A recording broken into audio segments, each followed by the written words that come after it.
Le désert s'ouvrait enfin sur une vallée verdoyante. Moussa, éreinté, les pieds meurtris, aperçut au loin un puits entouré de troupeaux. Le murmure de l'eau brisait le silence de sa longue marche. Autour du puits, les bergers s'agitaient, puisant, criant, abreuvant leurs bêtes. Un peu plus loin, à l'écart, deux femmes tenaient leurs brebis à distance, retenant leurs animaux, de peur qu'ils ne s'approchent des hommes. Leurs gestes étaient discrets, empreints de pudeur et de fatigue. Moussa observa la scène, et son cœur se serra. Il s'approcha doucement et demanda « Qu'avez-vous donc? Pourquoi n'abreuvez-vous pas vos bêtes avec les autres ?»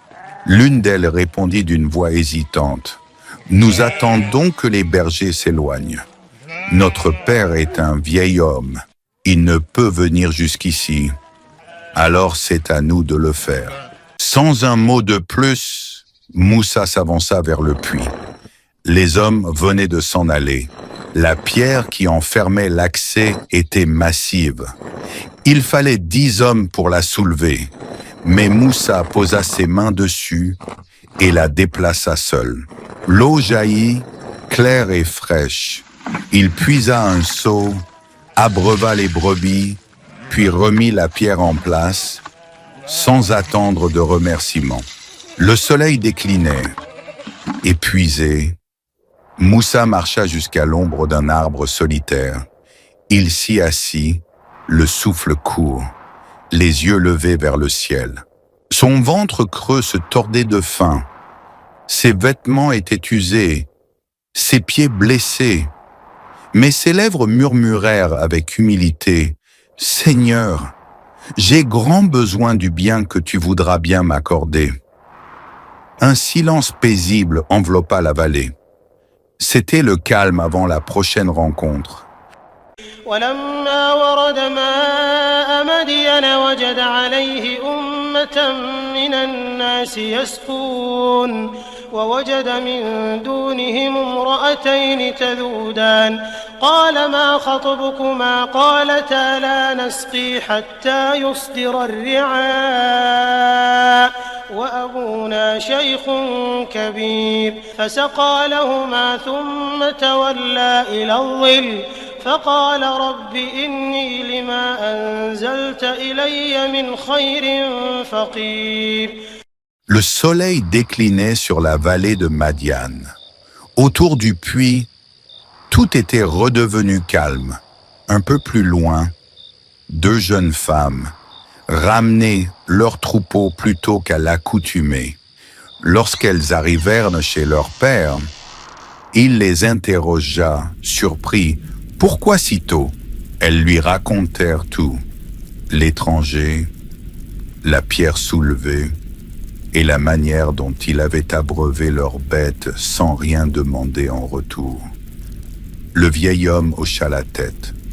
Un geste rare de gratitude apparut sur son visage fatigué. Il dit à l'une de ses filles « Va le chercher, invite-le à nous rejoindre, qu'il reçoive la récompense qu'il mérite. » Alors, elle s'en alla.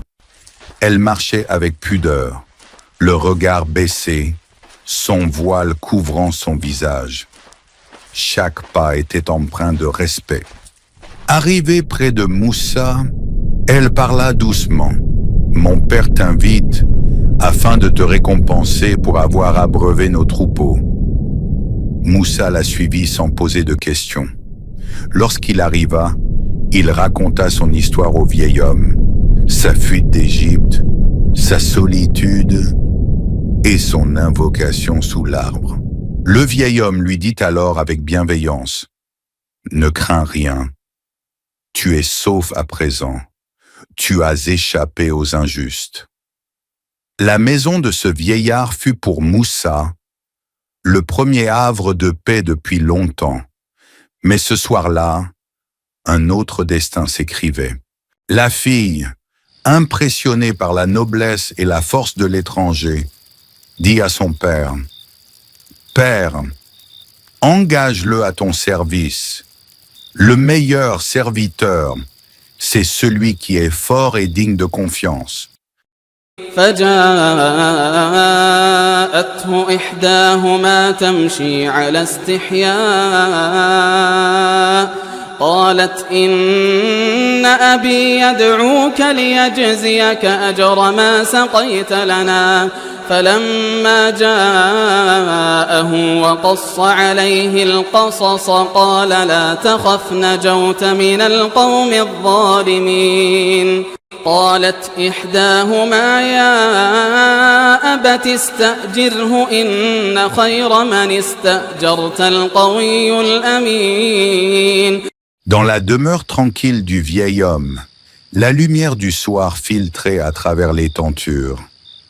Moussa, assis humblement, écoutait. Le vieil homme posa son regard bienveillant sur lui. « Ô Moussa, je veux te proposer quelque chose, l'une de mes 2 filles en mariage, à condition que tu travailles à mon service pendant 8 années. Et si tu en accomplis 10, ce sera de ton plein gré. Je ne veux pas te rendre la vie difficile. Tu me trouveras, si Allah le veut, parmi les gens vertueux. » Ces mots étaient simples, clairs, empreints de droiture. Ils sonnaient comme une promesse de paix. Après des années de fuite et d'incertitude, Moussa leva les yeux et répondit d'une voix ferme mais reconnaissante. « Ce sera entre toi et moi. Quel que soit le terme que j'accomplirai, il n'y aura contre moi aucune injustice. Et Allah est témoin de ce que nous disons. » Le vieil homme sourit. Un pacte venait d'être conclu, non pas par intérêt, mais par sincérité et confiance. Le vent de Madian souffla doucement à travers la maison. Et cette nuit-là, Moussa sentit enfin la paix revenir dans son cœur. قال إني أريد أن أنكحك إحدى ابنتي هاتين على أن تأجرني 8 حجج فإن أتممت 10 فمن عندك وما أريد أن أشق عليك ستجدني إن شاء الله من الصالحين قال ذلك بيني وبينك أيما الأجلين قضيت فلا عدوان علي والله على ما نقول وكيل. Mais le temps s'écoule, et les années d'exil ne sont jamais sans épreuve. Chaque promesse cache un chemin, et celui de Moussa allait bientôt le ramener vers son destin.